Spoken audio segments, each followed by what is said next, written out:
చిన్న దెబ్బలు తగిలితే టీచర్ గానే కట్టుబడిగా ఉండాలి కాబట్టి ఇప్పుడు కూడా మన సచివాలయం ఉంది. మన సచివాలయంలో మన ఏఎన్ఎం ఉంటుంది.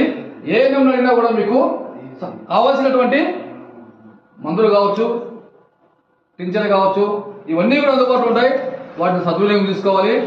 రెండవది, పనిచేసే సమయంలో చనిపోతే ప్రమాద బీమా గత ప్రభుత్వంలో ఉన్నప్పుడు మనకు 50,000 ఉన్నది. 2025 మే 1న కార్మిక దినోత్సవం రోజున మన శ్రామికుల కోసం మన ఉప ముఖ్యమంత్రులు ఎంత చేశారు తెలుసా? 2 లక్షల ప్రమాద బీమా చేశారు. పనిచేసే సమయంలో ఏదైనా జరిగితే 2 లక్షల రూపాయలు శ్రామికులకు అందించాలి. కాబట్టి ఇవి కాకుండా ఉపాధి హామీ పథకంలో 94 రకాల పనులు అనేది చేసుకోవచ్చు. ఆ 94 పనులు ఏం కూడా మన పంచాయత్ సెక్రటరీ మేడం గారు ఒక చార్ట్ మీద రాయించి వేస్తే ఏ పనులు అనేది కూడా అర్థమవుతుంది. ఇవన్నీ కూడా ప్రజలకు అర్థమయ్యేలాగా ట్రాన్స్పరెన్సీ కోసం అనేది పనిచేస్తుంది.